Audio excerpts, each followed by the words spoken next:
Hello, everyone, and welcome back to Coaching Kristy 2 here on deucescrack.com. Originally, we were planning on doing 4 episodes and then a break and then 4 more episodes with Kristy. I should probably introduce you. Hi, Kristy. How's it going? Good. How are you? I'm doing well. We took our nice little break, and Kristy was getting hands in, and everything was going great. And then something happened, and then all of a sudden, nobody could play poker anymore in the United States. And so we were sort of like unsure of what to do. And so Deuces Cracked, had a lot of great content. They decided that they would just take the 4 episodes we'd already recorded, and then they would spread them out, and then that would be that.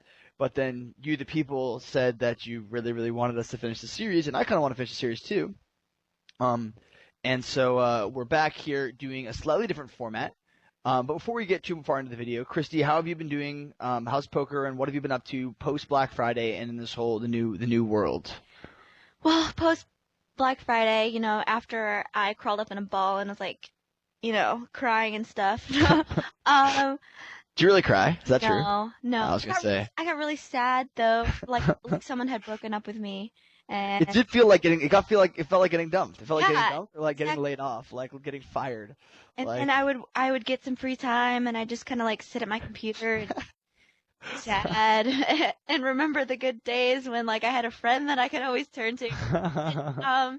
But so of course, like many other people, I've just exclusively been playing live and it's going really well. I just I'm used to playing, before I played live, I was used to playing a bit more deep, but now I'm playing like even bigger 2-5s with like buy-ins that are like 200 big blinds, or even at the win it's 300 big blinds is the max buy-in. So I'm learning how to play deeper, and of course, when the games are looser, people get deep like more quickly, and so it's been going well though, and I feel like I've learned a lot. We have one of our Swedish friends who crushes like 1-2 and 2-4 6 max online. He's been staying with us. We've been talking a lot of poker too, and so yeah, it's been good.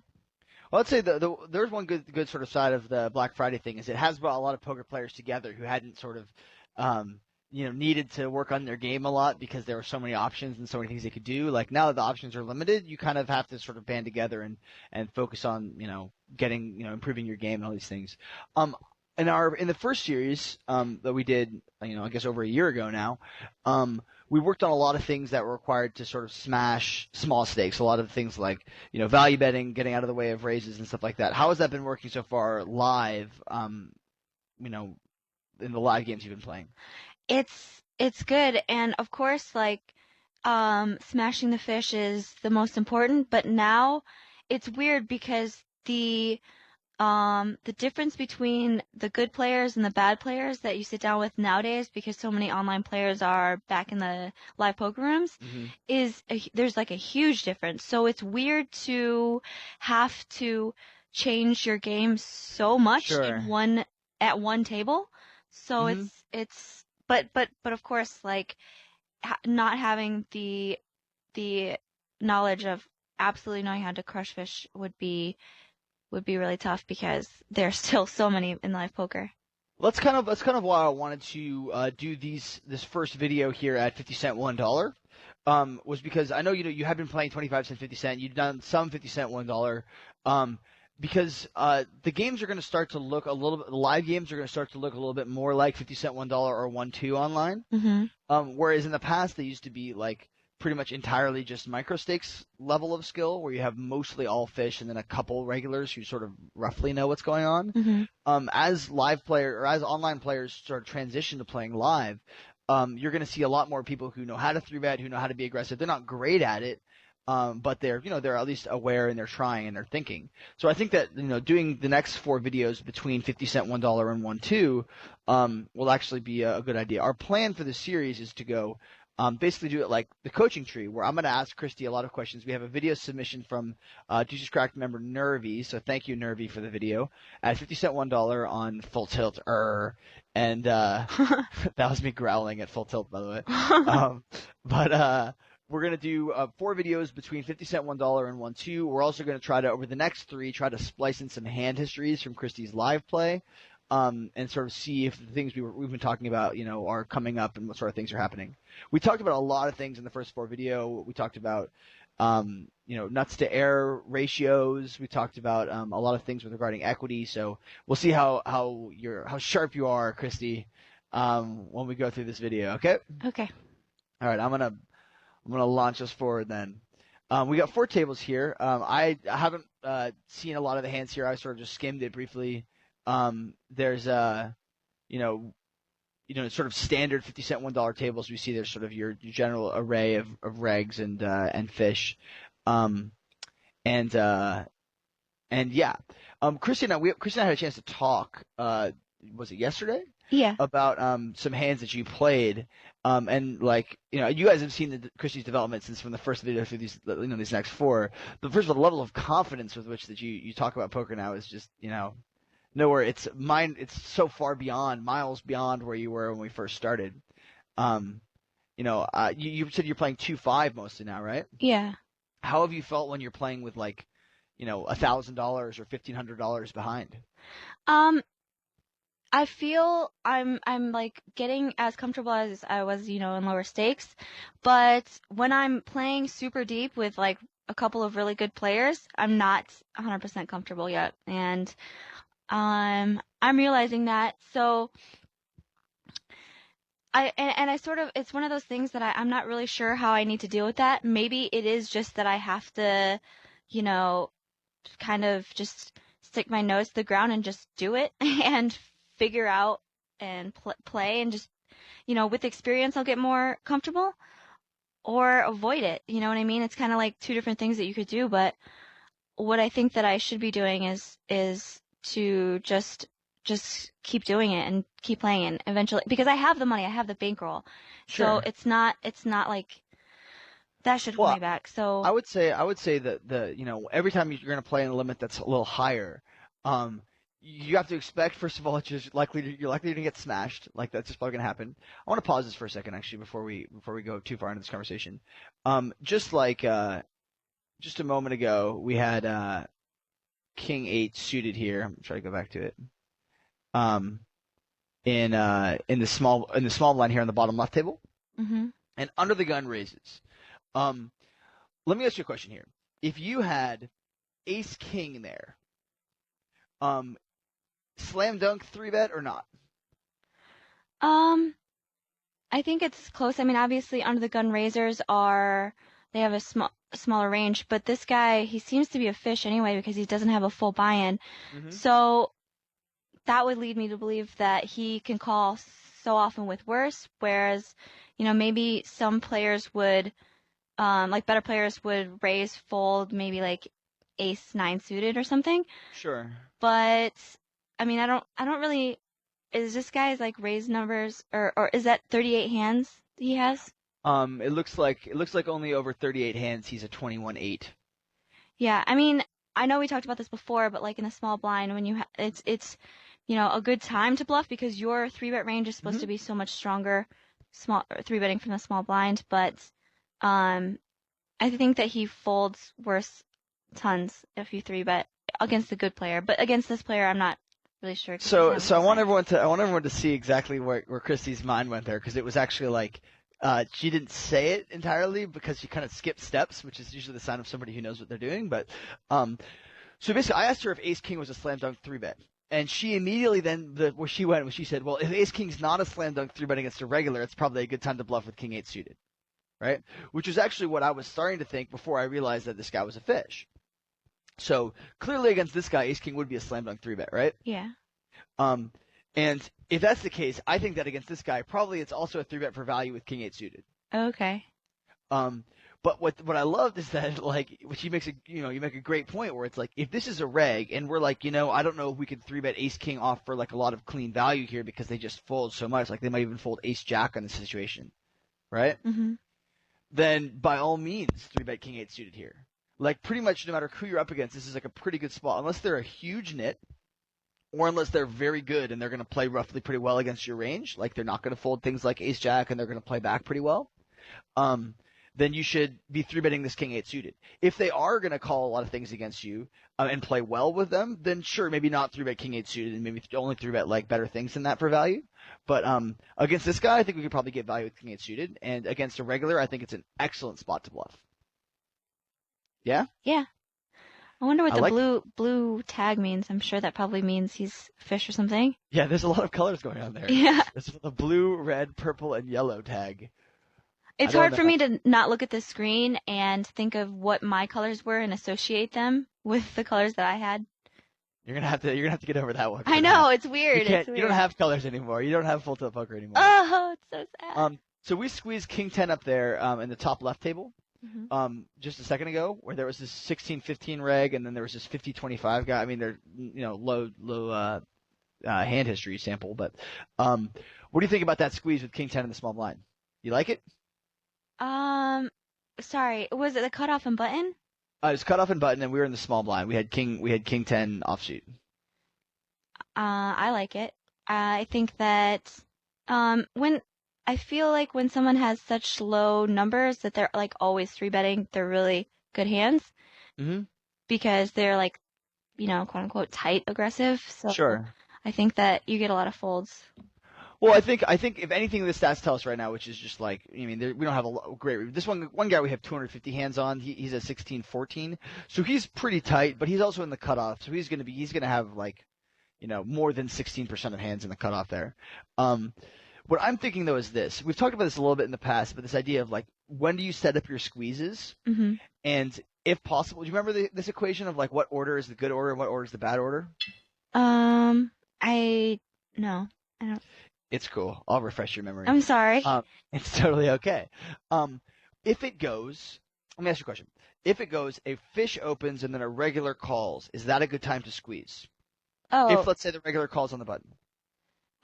yes, because they they could value bet so wide. So Hmm. if they're not three betting, then they're not trying to get value from the fish right away. So they don't have a really strong hand. Yeah. Sure, but the only problem I have with that is if we squeeze in a spot where it goes fish then reg, we expect the fish to call, right? Mhm. Then the reg is going to basically be able to come along and play pretty close to perfectly. Okay. Because it's going to be really hard for us to c-bet into, like, as a bluff, into the fish and the reg. Mhm. And when we c-bet on the flop, we're going to be, when we're betting, we're pretty much going to have to make a hand. So now we have to bet for value. Otherwise, we're going to have to check fold a lot. Mhm. And if we are c-betting for value, the only problem is that, we'll get value from the fish, but the regular will always play perfectly because he'll know we're c-betting for value. And so he's Right. either going to have, a pretty good hand. He's going to come along. He's going to probably milk some money out of us, if not stack us, or he's just going to get out of the way for fun, fine. And when he misses, since we're going to have to check fold a lot, we're probably going to end up just checking to him, and he's going to steal the pot a lot in position. Right. Right. Right. I think we talked about a while ago how good it is to play multi-way pots in position. Mhm. Everybody has to tell you what they have, because you can't. It's really hard to bluff when there's like 5 people in the pot. One of them's a fish, and like no one's folding. Yeah. So if everyone just reveals the strength of their hands to the button, then the button's going to win all those situations all the time because they're going to play perfectly. However, what happens when the order is reversed? What happens when it goes regular raises, fish calls? What do you think happens? Yeah. When you three bet, the regular folds so much more often, and you ISO and play heads up with the fish. Exactly. In a huge, nice pot where it's just you and the fish one-on-one, you can c-bet all the time profitably. You can get value, no problem. Mhm. So, is it a good idea to squeeze here with the king 10? Yeah, definitely, because it looks like it's going regular than fish here. It looks like that's real possible. Mhm. Even if it was going fish than reg, king 10 is probably close, probably good enough roughly to get value. Mhm. But the reason why I'm sort of posing this is what happens if our hand isn't quite that good? What if we're at king 4 suited? What if we're at ace 6 offsuit? You know what I mean? What if we're just not quite as strong as a hand like king 10? Well, that order of knowing which is which might be the difference between, squeezing every time and never squeezing. Mhm. That makes sense? Yes. Oh, I gotta be now that we're back in this sort of like student coaching situation. I gotta be careful about that. Does that make senses? That's just like my go-to phrase. I used Wait, to get- what? when I did the coaching tree originally, I said, "Does that make sense?" like every 2 seconds, and they got really mad at me. Okay, I want to talk about another thing. I'm coming up with a lot of things really quickly here, but a lot of pre-flop stuff. We had 7-4 suited here on the button on the bottom left table, Mhm. and this guy opens, and we snap fold. What do you think? Um, well, I mean, against a against a fish, you can just call on the button, and also there's a fish in the big blind, and you could play a multi-way pot. Looks like probably if a fish in the big blind comes along, you'll play fine with 7-4 suited. Yeah, absolutely. I mean, the guy who's opening here is a reg. He looks like 2017 over 350 hands or so. So like he's clearly going to be able to. He's going to c bet bluff. He's going to have ranges. He's going to have stuff we can move him off of in position, right? Mhm. So we're not just going to be calling and playing fit or fold. But the real benefit here is we have this big fish in the blinds. We sort of hammered on this in the past, but about every fish has a timer over their head. Every fish has a clock. When we fold 7-4 suited here, this reg to our right, he gets the chance, right? Mhm. But then think about what we were just talking about with regards to multi-way pots. If we call there and the fish comes along, what happens? You get to play in position. Yeah, you're in position of multi-way pot. The fish isn't going to bluff. The reg now can't really bluff because he's out of position on you and there's a big fish. Mhm. So let's say the flop comes down, 8, 3-2 with a flush draw. The reg might just give up there because he's like, man, I'm probably not going to get a lot of folds even from like ace high against this fish. Mhm. So it goes check, check to you, and then you just c-bet, and or essentially c-bet, but you just bluff on the button, and that's going to work all the time. Or if the board comes down 7-7-9, you're going to be able to control the pot size. You're going to be able to basically just win. It's just a very profitable situation for you. The only thing that could ruin it would be this guy on our left, Lamala, squeezing, which he already did once. So let me ask you a question. Let's say that we know this guy Lamala is going to squeeze a ton. What are our options then? What's your best option, do you think? You can flat with stronger hands that you would normally. Well, I don't know if you would 3-bet still with because of the fish in the blinds, but like you could flat so much stronger and. Okay, that's very, very true and awesome and wonderful, but unfortunately we have 7-4 and not pocket aces right now. Oh, you mean like what's your plan Yeah, if with he our squeezes with our a hand. 7-4? Well, no, we have our hand right now. Let's say we call because we decided that calling was best, right? Uh-huh. And let's say though that we had been planning on calling this entire time, but then this guy's just been squeezing way too much. What's our plan with 7-4? You think that it would be profitable to back raise him? Well, okay. First of all, I like where you're going. That's the more complex response.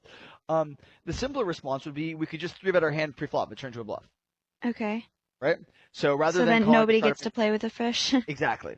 This is one of those things that's super annoying when you're the reg trying to open and play with the fish, but annoying other regs is kind of a good thing, Yeah. right? Because let's say, for example, let's say that for a second that your 3-bet, I would bet your 3-bet is slightly plus EV if you 3-bet there, Mhm. right? But let's just say for a second that that's slightly minus EV. That small minus EV is almost certainly worth it relative to the big minus EV of having the fish get stacked by someone other than you.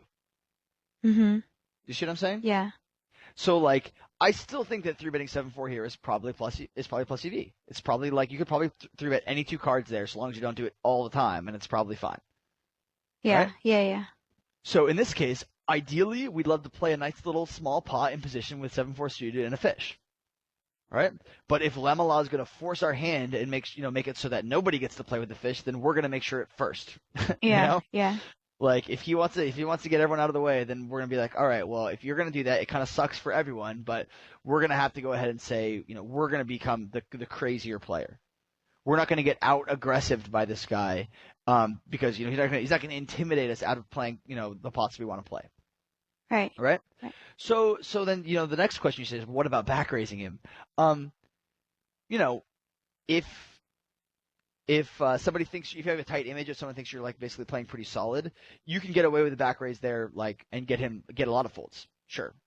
It also depends on how big he squeezes, something to pay attention to. Because if we call and he makes it 16 or 18, back raise is probably not going to be a great option. Right. Because we have to commit then, and that kind of sucks. But if he's making it 10, if he's making it 12, you could then make it 22 and probably get a lot of folds from things that are better than you. Mhm. But obviously, I think if we were gonna back raise, if I was gonna guess, I would say it's probably still better to wait for a good hand to take the back raise line Mhm. because people still tend to get all spazzy and they'll put you on pocket eights and stuff like that.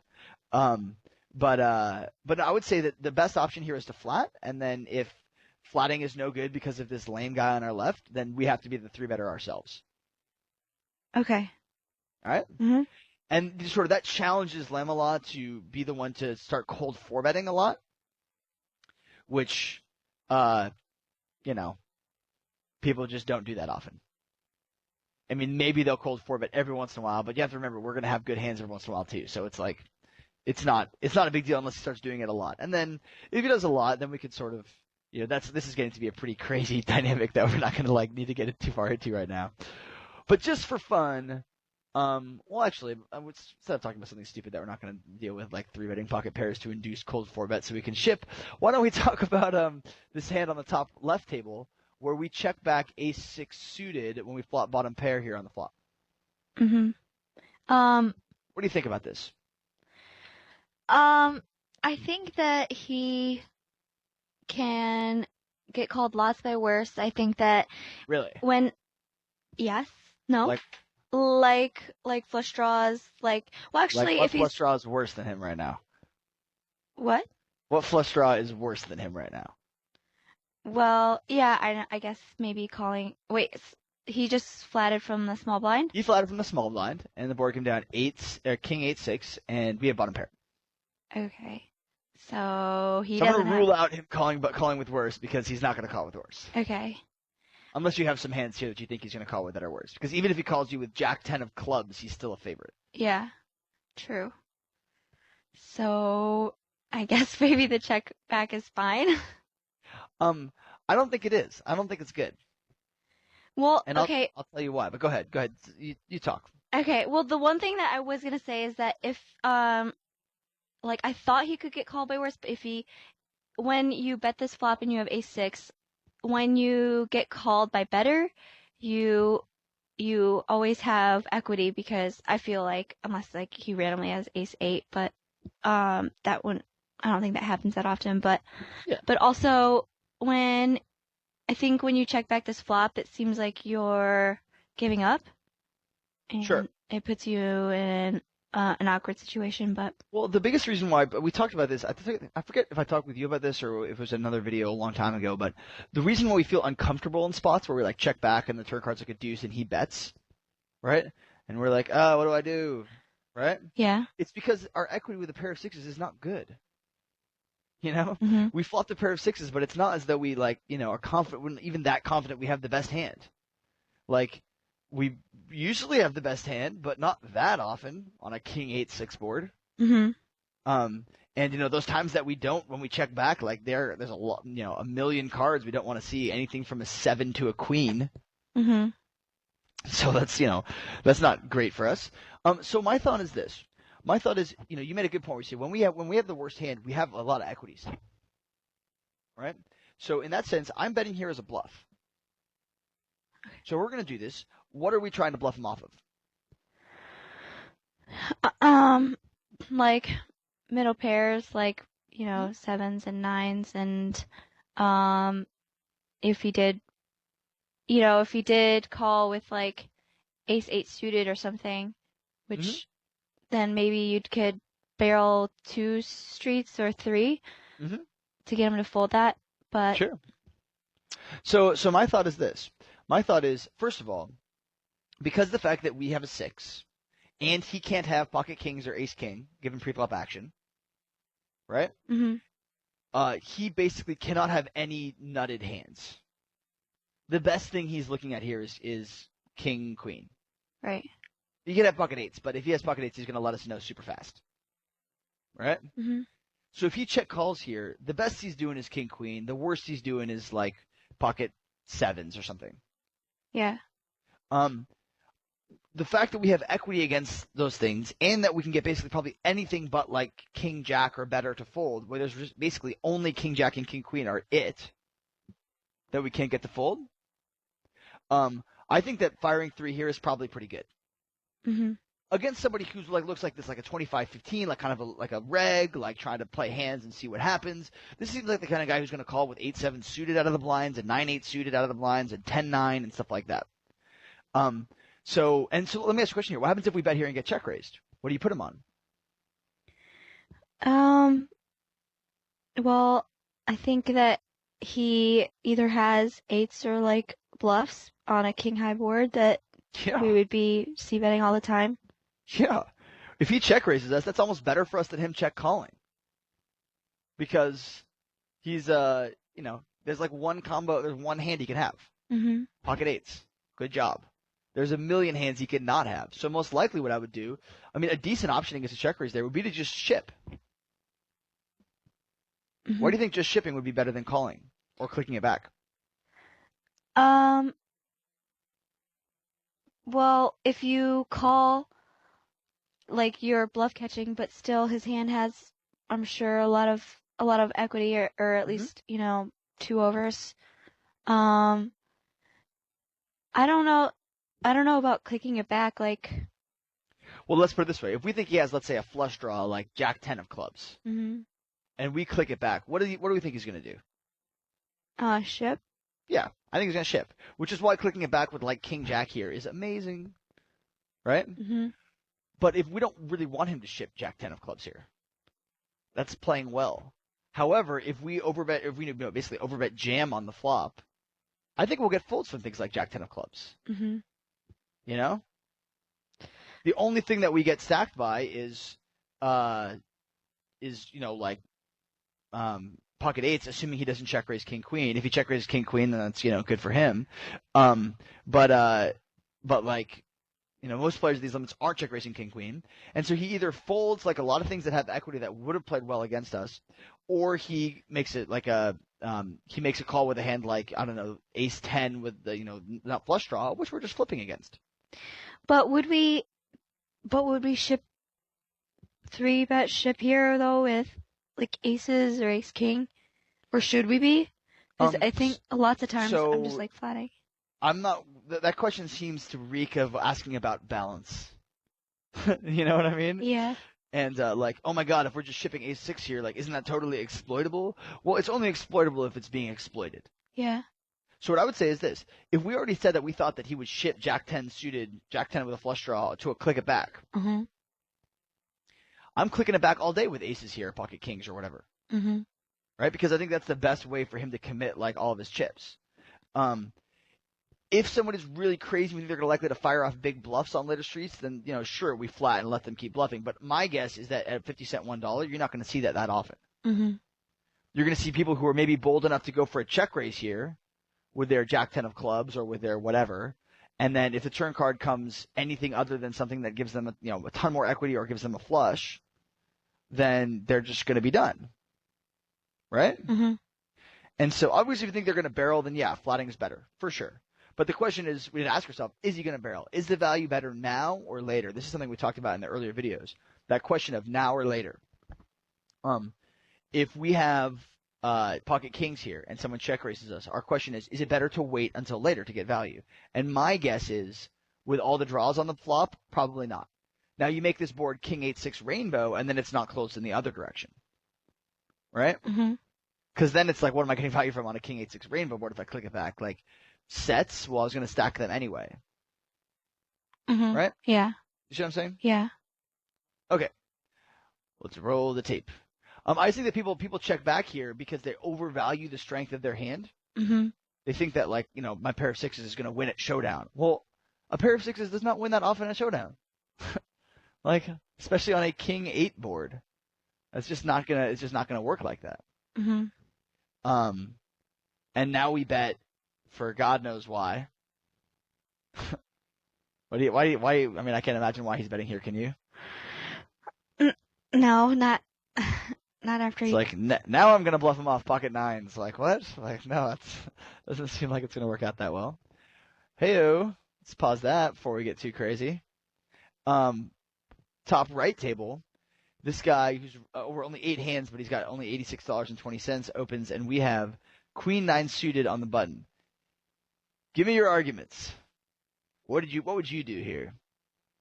Um, I would, I think I would want well, there's another fish in the small blind, Interesting, isn't it?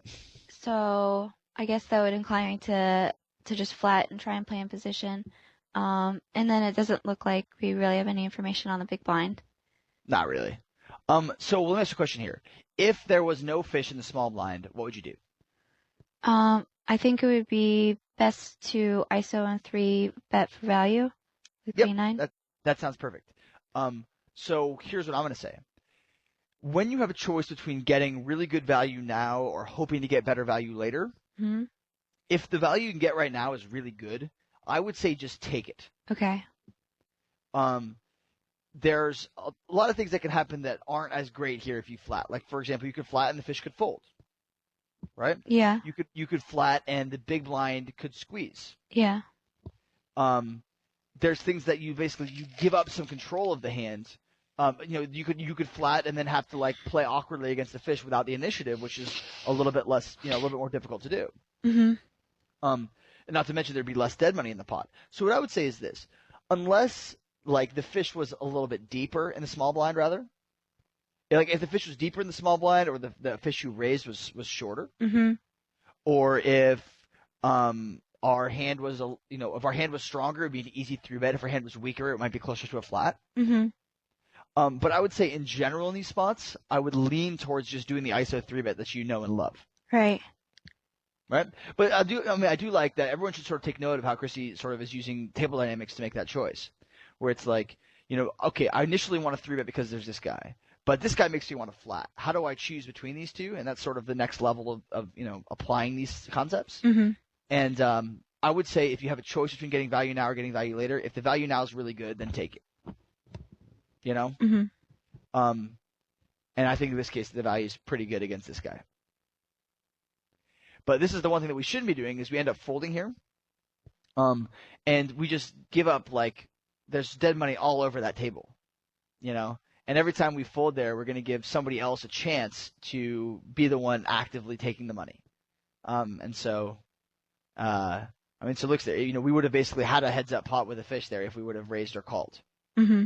And that's going to happen all the time. And like, I can't imagine us being minus EV against the fish with queen nine suited on the button, 100 big blinds or close.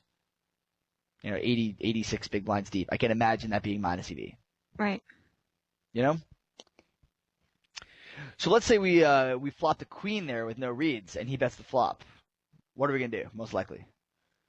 Um, So the board is queen 5-5. and he bets. Yeah. I don't. Well, I don't really know what kind of fish he is, but I think that we should just flat. Mm-hmm. So let's say I agree. So let's say the turn card is a 10, and then he bets huge on the turn. Well, I think that we can definitely raise on the turn for value because, with the 10, that could give him even open-ended or lots of gutters or lots. He probably has lots of 10s in his hand. Hold on, just a minute there. So we don't know what kind of fish he is. Right. But if he's barreling, like most fish are. And the board is queen 5-5, so we got a pair, and then the turn card's a 10, so now we're basically chopping with any like worse queen if he has one, but the better queen still have us outkicked. Yeah. And so sure, he could have things with equity against us, but if he's, if we don't know what kind of fish he is, we have to guess that most likely he's probably passive. Okay. So this is why I want to talk about this, is because the problem that people get, in a lot of trouble with is they call with their queen nine suited there for good reasons. And then and then the guy bets the flop, and they're like, okay, I have top pair, I call for sure. And the turn card comes, and then the guy starts getting really aggressive, right? Mm-hmm. What are the two rules of playing small stakes, Kristy? I know you know them by heart. To just assume that they're passive or bad passive until shown otherwise. Don't pay off. Yeah. Get value. Mm-hmm. And so if they're going to give us a chance to get value, then we'll take it. So that three bet would have been a good spot for us to get value. But let's say we flatted. If he would have, let's say, bet the flop and then checked the turn on the 10. And then you value bet, yeah. Then we value bet, obviously, no question. Holding the ace nine suit up there in the upper left is fine, by the way. But if he's basically going to make us be the one that's calling down, That's got to set off huge warning bells in your head. Mhm. Now, you may fold there, and he may have king jack or ace jack or jack nine or whatever, right? Mhm. He may have ace four offsuit, right? He may be a total bad aggressive fish. Very possible. Yeah. However, without the right indicators for that, the turn's probably just a fold. See what I'm saying? Yes, for sure. Okay, so we 3-bet 10 or 3-6 suited here on the bottom right. And this guy is, well, tell me what you think about this, given the stats available to you. Um. So, I mean, he's a pretty tight opener. Mm-hmm. So, I guess he's. I think that you should probably have then a polarized range against him. Sure. So Sure. 3-6 as your bluffing part of your range is, I think it's fine. Sure. In terms of the type of hand, it's definitely fine. I agree. But in terms of the general idea, we're not going to make a lot of money 3-betting a 15-12, Mhm. right? Chances are he's got a super tight range. He's not going to fold very often. If it is plus EV, it's very marginally plus EV. Mhm. He's not going to worry too much about image because he's only he's folding everything pre-flop when it gets to him. When I play against a player that's that level of tightness, like a 15-12, or like the guy to our immediately right down there is like a 13-7. You see a lot of these guys at these limits. I just ignore them. I treat them as though they weren't even at the table. Right? Mhm. So if he opens, that means that the hand is over for me. Yeah. I'm just going to fold. And I think that we get so used to 3-betting regulars who are good to 3-bet, like these guys who are 18, 15, and 22, 19, and 25, 20, or whatever. We get used to 3-betting these guys who are good to 3-bet, and then we sort of just get in the habit of saying, okay, well, this is the type of guy that would also be good to 3-bet. These 15-12 or 13-7 guys, just let them go. Yeah. They're not. Their whole thing is not going to be, you're not going to get them to make a lot of good folds, because they're just going to have strong hands. Now, the way you do beat a guy like that is you crack him at every chance you can. So if you're in position there, it wouldn't be so bad to call with 3-6 suited in position there to try to crack him, right? Mhm. And the other thing you do is you steal their blinds like crazy. If that guy's in your big blind, if let's say instead of on this bottom left table, instead of us being like sitting there, if we had Simon's seat up there, like directly across from us, I would probably be opening 100% of buttons. Mhm. You see what I'm saying? Yeah, for sure. And a lot of players, they get there and they say, oh, well, my 7-3 offsuit is just not good enough to play. Well, it's not good enough to play if someone's going to play with you. Yeah. But And if they call, you just like give up.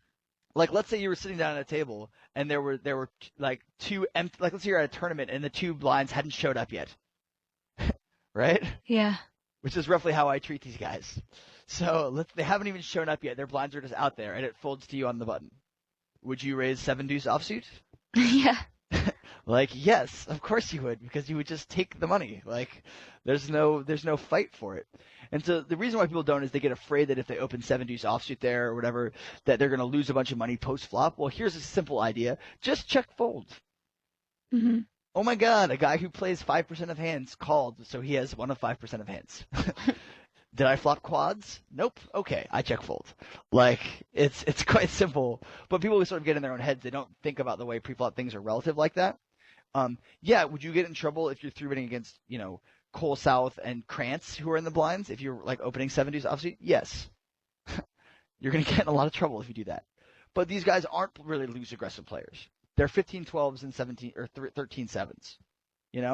Just ignore them. You don't need to 3-bet the 3-6 suited, but you should open whenever, they're in the blinds. Mhm. And by the way, let me ask you a question, Kristy. Let's say we have that 7-deuce offsuit in the blinds. What should our raise size be? Or on the button, rather, against these guys in the blinds. Min raise? Yeah. Why is that? Because they're folding or they're calling or they're 3-betting or whatever. So it doesn't, Yeah. your raise size doesn't really matter. Yeah.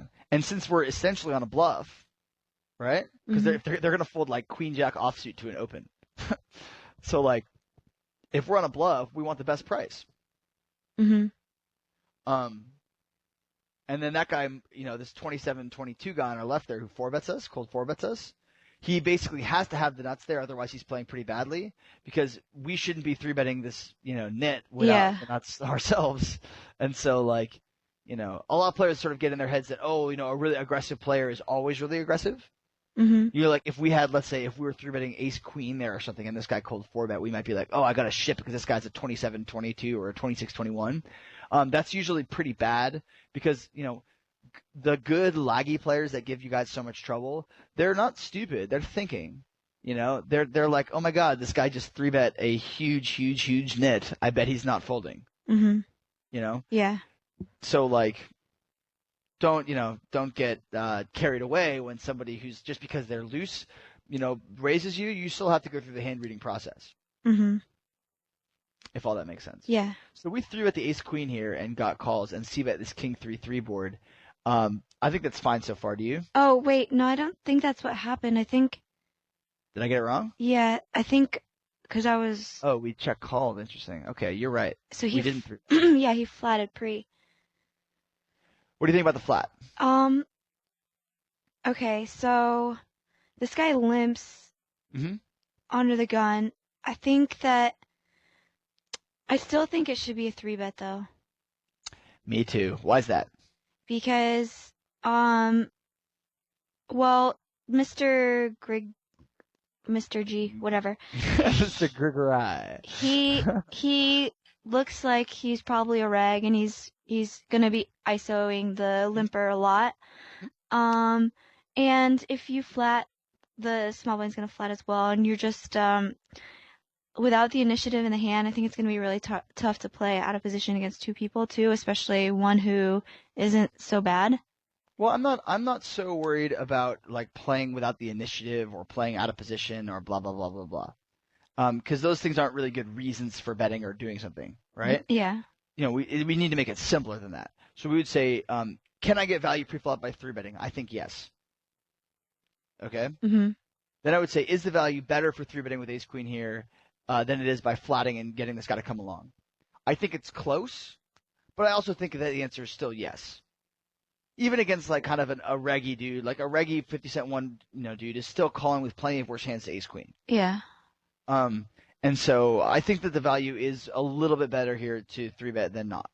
But flatting is not that bad, Like we're going to be able to get value from the fish a lot, assuming that we're pretty confident in our hand reading, we should be able to get by. And I think actually this hand is going to get kind of interesting.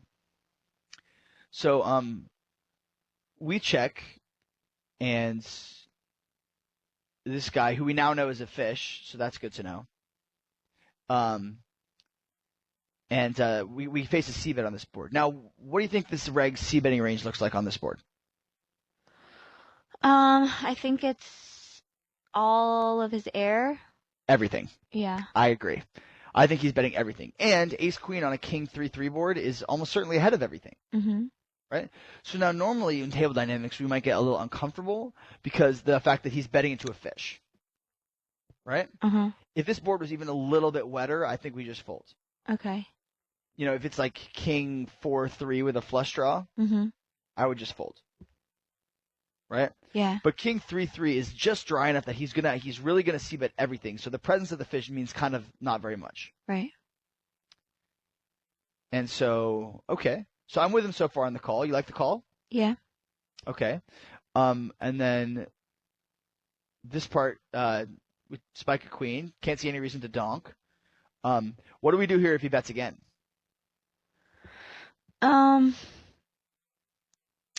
So I think that when we check call, like I think that maybe he thinks that he can barrel us off small pairs, but I don't know that he would be good enough to think that or try. Yeah, good. I'm glad you got there because that's where I was kind of at too.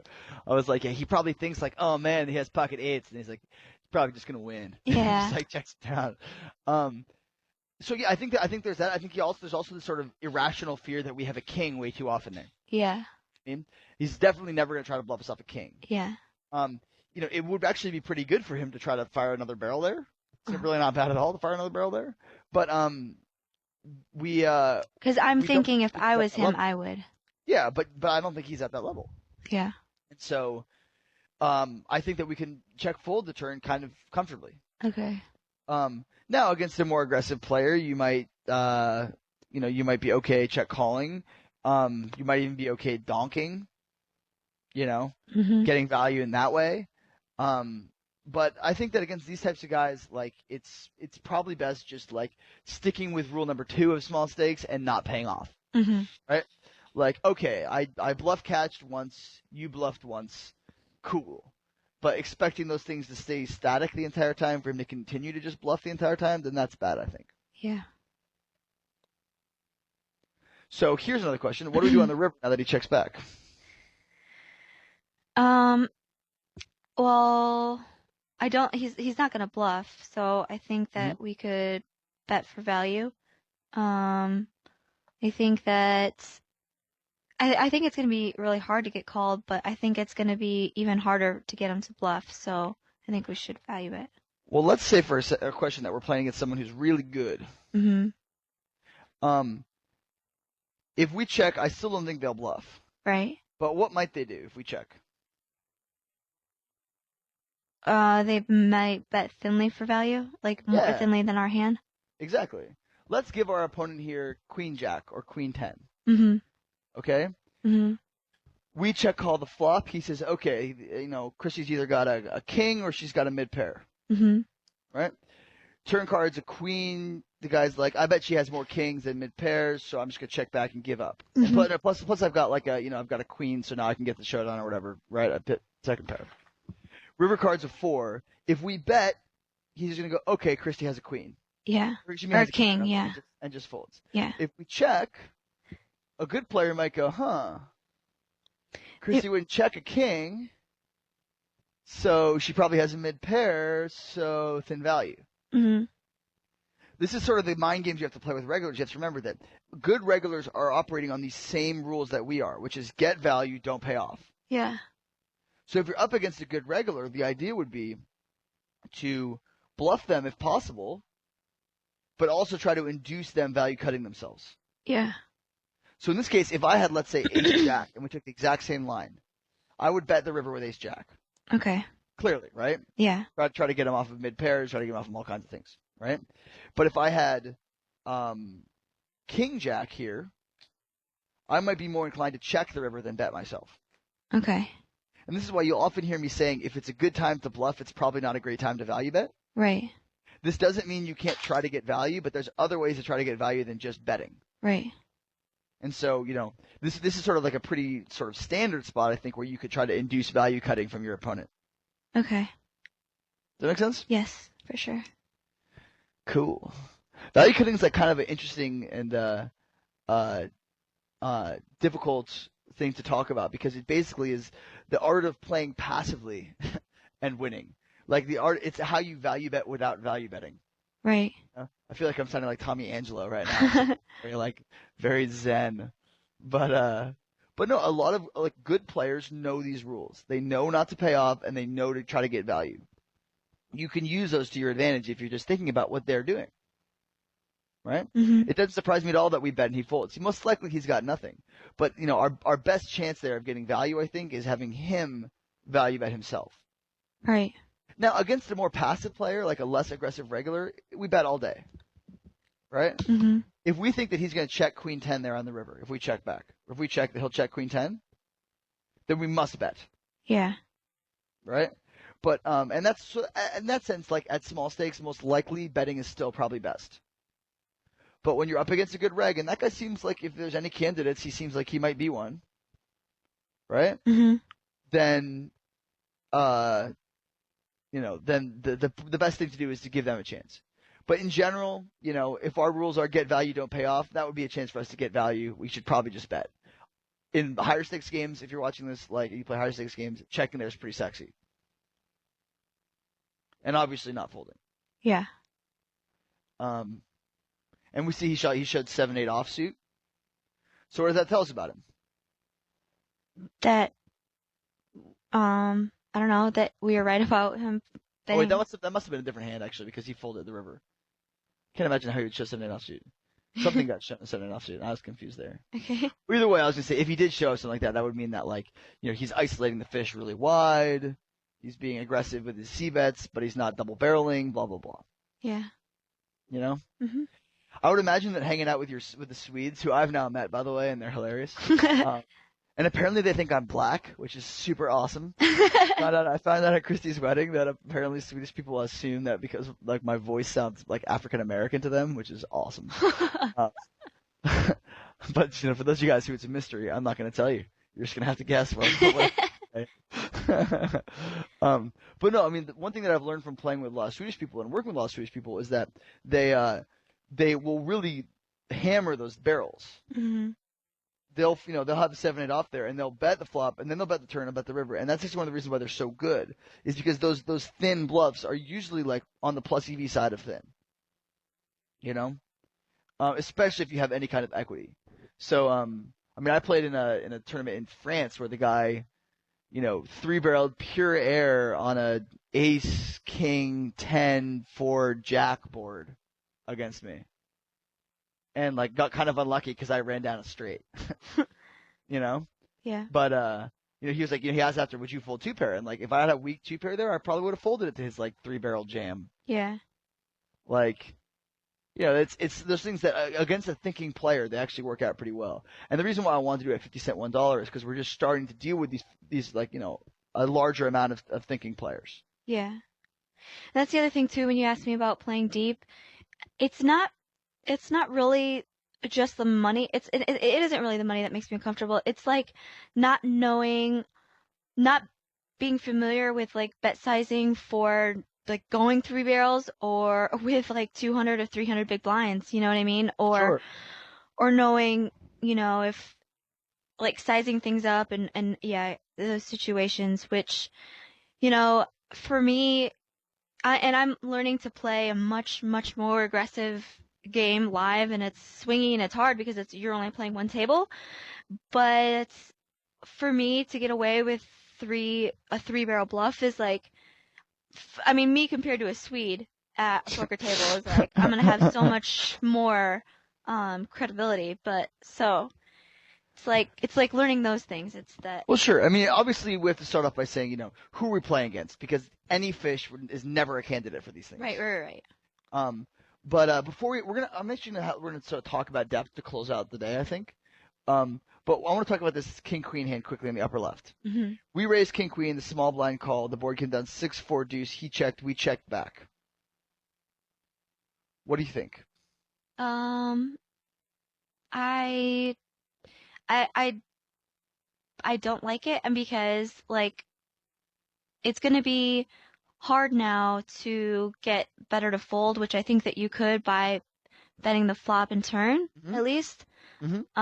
So you're sort of just giving up with king high and like hoping you hit a queen or something, or I don't know. Yeah.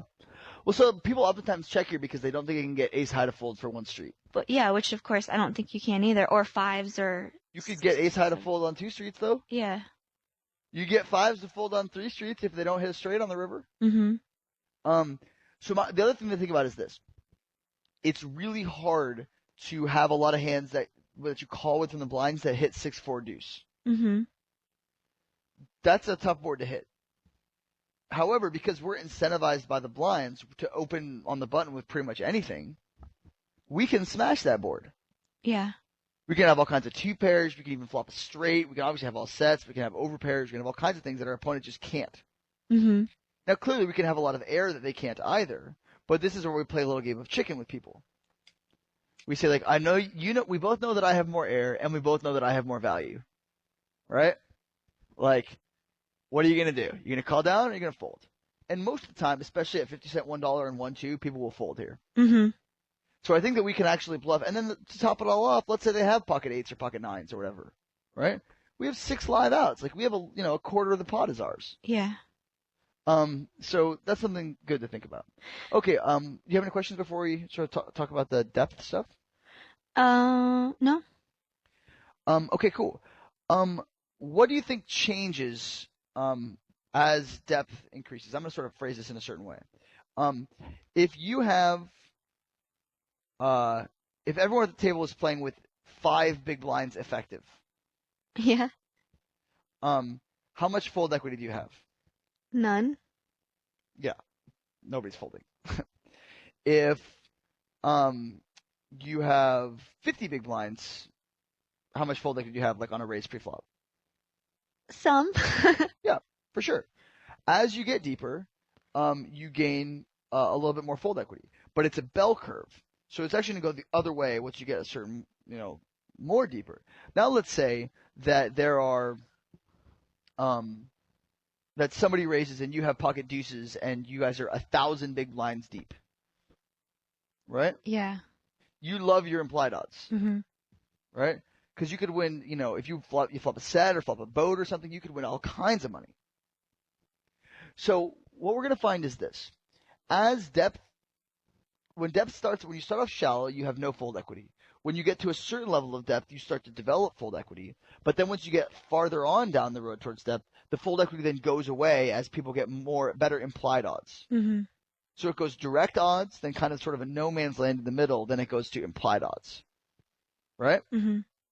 So what happens in depth, where people get sort of confused, is they don't realize that because they have no more, like their fold equity has gone away, that they should go more thinly for value. So like here's a really classic maneuver. You are 100 big blinds and you raise ace 10 and you get 3-bet. Right? Yeah. You're pretty much in a crap spot. Like you can either fold or you can 4-bet bluff and fold to a jam. Those are pretty much your options. Yeah. Right? You could flat maybe, but it would be pretty sketch against a lot of people and whatever. But when you get, let's say, 300 big blinds deep there, well, when we were 100 big blinds, we couldn't really 4-bet for value, could we? No. We didn't think he was going to call with, like Jack 10 suited or even have Jack 10 suited 100 big blinds. Right. 300 big blinds, though, it's a different game. Right? Mhm. So rather than playing passively and flatting in those spots, I would urge you to start playing more aggressively. Okay. So, like, instead of being like, oh my God, this would be a thin call, put the pressure back on your opponent and make them have that choice where you 4-bet them and say, okay, this is going to be a thin spot. What you'll find is, first of all, you'll actually be able to bluff them. Mhm. Let's say you're in a live game. This is like pretty standard. You raise a reg, like a good aggro reg, 3-bets you, so he's aggro enough that you think that you could 4-bet ace 10 for thin value there. Mhm. And let's say he has ace king, right? Yeah. The flop comes down, you 4-bet, the flop comes down, 9, 7, 6. You see that and he folds all the time? Exactly. And if he doesn't fold, if he flats there, you could probably fire the turn. It'll fold then. Right? Mhm. So my point is this. When it gets deep, people have a tendency to get sort of more self-protectionist. Right. Nothing is more dangerous in poker than worrying about protecting yourself. Right. If your biggest concern is being safe and not about winning money, then you're probably going to lose. Passive players are worried about being safe. They want to have the nuts before they put the money in. As a result, they get taken advantage of. Mhm. Most likely, your opponent is going to feel the same way as they get deeper, the same way you feel. When you get deep, you're like, oh my God, I hope I don't lose a $4,000 pot today.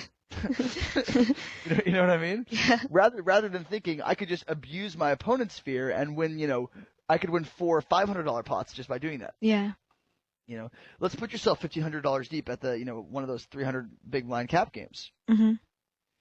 You make it 20, he makes it 70, you make it 150, he calls pots 300, you bet 150, he calls pots 600, you bet 250, he folds on the turn.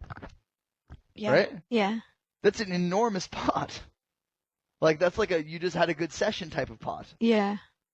And it's very plausible because you basically as you get deep, people worry about the nuts. Right? They want to have the nuts. Mhm. So long as you can have the nuts and your opponent can't, you're really likely to just take down the pot.